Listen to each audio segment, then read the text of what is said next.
Hello दोस्तों, हम फिर से लेकर के हाजिर हैं आज भौतिक विज्ञान। जो आपके पास में प्रकाश, जो मानव नेत्र रंग बिरंगा जो प्रकाश चल रहा है आपके पास में, ठीक है, संसार जो चल रहा है, उसमें हमने डिस्कस बहुत चीज कर लिया था। नमस्कार।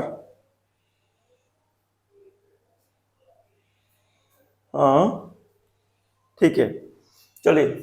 तो हमने क्या नाम है, ये जाना कि मानव नेत्र के बारे में हमने पढ़ा, और उसके बाद में सारे फिनोमिना हमने इंद्रधनुष के बारे में पढ़ा, ठीक है। और उसके बाद में प्रिज्म से अपवर्तन भी पढ़ा। ये सब पढ़ने के बाद में हम अब अगला टॉपिक है भाई, ये जो 7 रंग बनते हैं, वो 7 रंग जो मिलते हैं श्वेत प्रकाश से, क्या ये श्वेत प्रकाश में ही है कि और किसी में भी है? क्या रंग में भी और रंग मिलेंगे कि नहीं मिलेंगे? इसके लिए हमने क्या नाम है, न्यूटन से क्या किया, प्रयोग किया। न्यूटन का जो प्रयोग है श्वेत प्रकाश का पुनर्संयोजन करके, ठीक है, पुनर्संयोजन जो आपके पास न्यूटन का जो प्रयोग है आपके पास, प्रकाश, श्वेत प्रकाश का पुनर्संयोजन, ठीक है, आपके पास में। तो ये चीज आपके पास ध्यान में रखिएगा।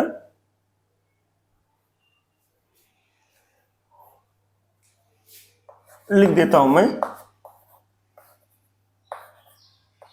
श्वेत प्रकाश का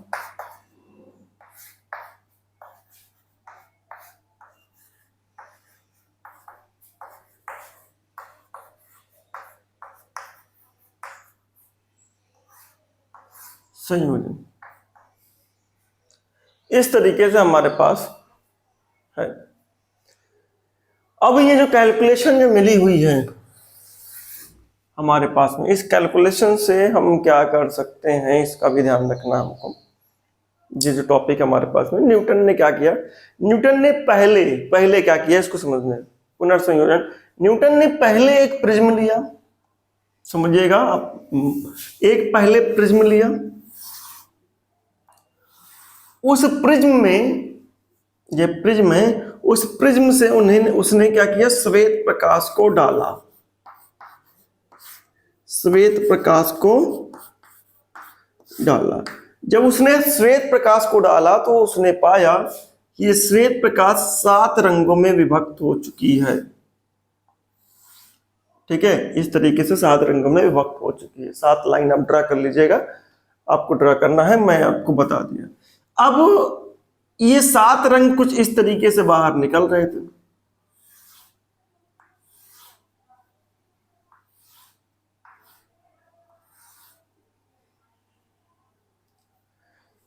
ठीक है। न्यूटन ने सोचा कि भैया एक प्रकाश किरण जो है वो 7 प्रकाश किरण देती है, 7 रंग देती है। क्या इनके भी अपने अपने 7 रंग होंगे? मतलब जो भी 7 रंग मिले, लाल को भी आप तोड़ सकते हैं, विभक्त कर सकते हैं, और आपके पास में हरे को भी विभक्त कर सकते हैं, बैगनी को भी विभक्त कर सकते हैं। न्यूटन के दिमाग में ये आया भैया एक प्रिज्म से गुजारने के बाद में श्वेत प्रकाश यानी एक प्रकाश 7 रंगों में विभक्त हो गई। यहां 7 रंगे, क्या ये भी विभक्त हो जाएंगे? तो उसने क्या किया, मैं आपको बता दूं, उसने आगे फिर एक प्रिज्म रखा, ठीक है। एक प्रिज्म इसी तरीके का सेम टू सेम, जो प्रिज्म ये है, आगे प्रिज्म रखा। उन्होंने पाया कि ये जो 7 के 7 जो प्रकाश है आगे, ये विभक्त नहीं हुए। आगे जो मिल रहे हैं सतह आपके पास में, ये ठीक है, आपके पास में आगे जो मिल रहे हैं, ये 7 ही रंग मिल रहे हैं। कितने मिल रहे हैं? 7 ही मिल रहे हैं। मतलब श्वेत प्रकाश अगर 7 रंग में विभक्त हुई है तो इसको दोबारा हम, इनके जो रंग है इनको विभक्त नहीं कर सकते हैं। 7 है तो 7 ही मिलेंगे। यहां से इतना तो कंफर्म हो गया कि श्वेत प्रकाश जो है 7 रंगों में विभक्त हो जाती है, 7 से ज्यादा विभक्त नहीं हो पाती है। यानी श्वेत के अलावा किसी भी रंग की प्रकाश किसी और रंग में विभक्त नहीं होती है। यहां से ये क्लियर हो चुका था। अब उन्होंने कहा कि भैया सेम सर्गवांसम प्रिज्म जो है आपके पास, सेम जो आपके पास प्रिज्म है, इस प्रिज्म को आप उल्टा करके रख दीजिए। इन्होंने उल्टा किया, न्यूटन ने क्या किया, उल्टा किया। इसी प्रिज्म को, इसी प्रकार के एक प्रिज्म को क्या किया इसने, इन्होंने उल्टा किया। उल्टा करके पाया कि ये सातों के सातों जो रंग थे, जो इसमें थे, सातों के सातों रंग जो हैं, ये एक सिंगल रंग में निकले हैं। यानी यहां से जो कलर आया है आपके पास में, ये श्वेत निकला है,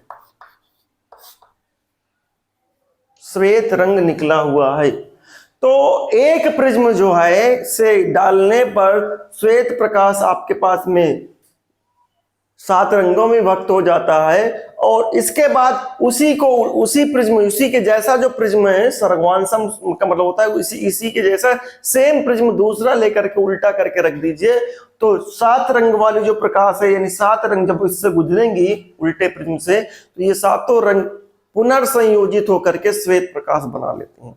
इनका पूर्ण संयोजन हो जाता है 7 रंगों का, पूर्ण संयोजन से 7 रंग मिलकर के एक श्वेत प्रकाश का निर्माण करते हैं। ठीक है, यहां से ये सिद्ध होता है कि जो श्वेत प्रकाश है वो 7 रंगों से मिलकर के बनी हुई है। न्यूटन्स के अकॉर्डिंग श्वेत प्रकाश जो है वो 7 रंग से मिलकर के बनी हुई है। आई होप आपको समझ में आ गया होगा। ठीक है, आपके पास मैं जब तक आपको जो उसमें लिख करके बता दे रहा हूं, आप नोट करिए डायग्राम।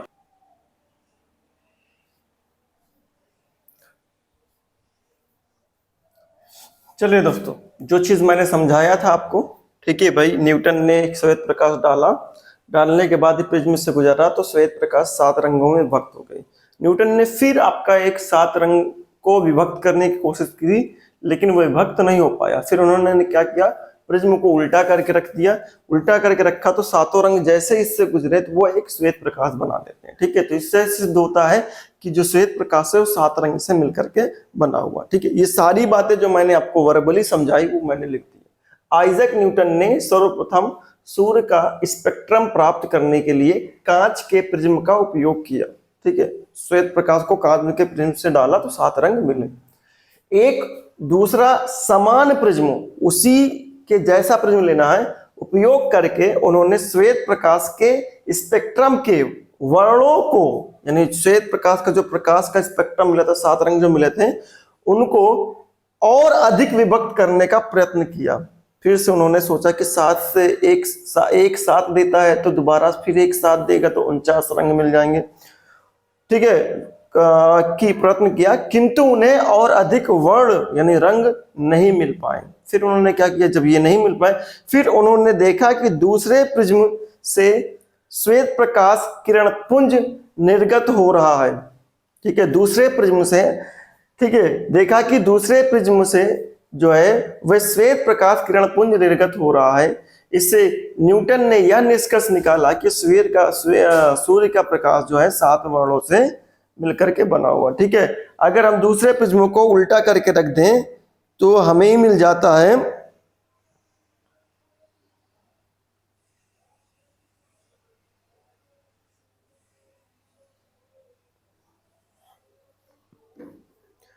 प्रिज्म जो है उल्टा करके रख देंगे। ठीक है, क्या हुआ, फिर उन्होंने यहां लिखिए, यहाँ आप थोड़ा सा ऐड कर लीजिए।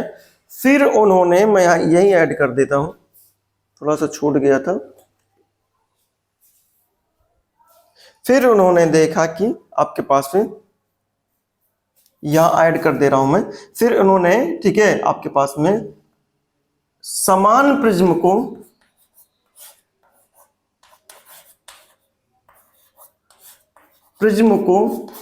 उल्टा करके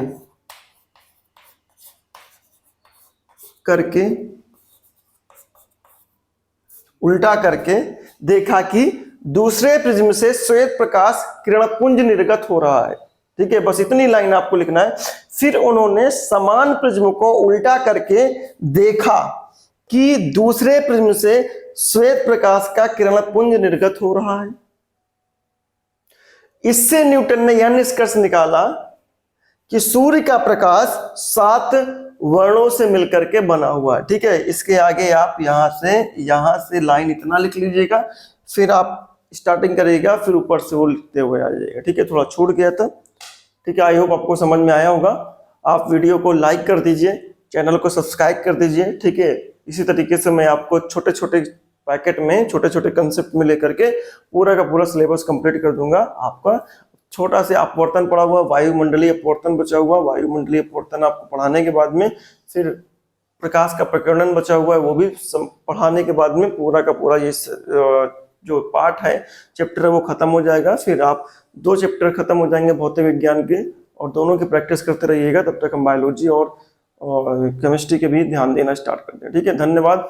pause the video, note down, note कर लीजिए बेटा ये आपके पास में। फिर कल मिलते हैं हम इसी तरीके से 10, 12, 15 मिनट की वीडियो लेकर के। तो इसको ध्यान रखिएगा, आप इसको चलते रहिए आप अकॉर्डिंग। ठीक है, लेकिन चैनल को सब्सक्राइब कर दीजिए, क्योंकि डेली आपको मैं वीडियो दे रहा हूँ। डेली आपको ये टाइम से वीडियो मिलती जाए और डेली आप अपनी स्टडी करते रहें। ठीक है, हर दिन शाम में 7 बजे आप ध्यान दीजिए, शाम में 7 बजे आपको वीडियो आपके चैनल, आपके मोबाइल पे मिल जाएगी। ठीक है, शाम में 7 बजे, डेली 7 बजे आपको मोबाइल पे देखिए, चैनल में जाइए और आज की वीडियो देख लीजिए। आप डेली आपको मिलेगी और 7 बजे शाम में आपको जरूर मिलेगी। ध्यान रखिएगा इस बात को। ठीक है।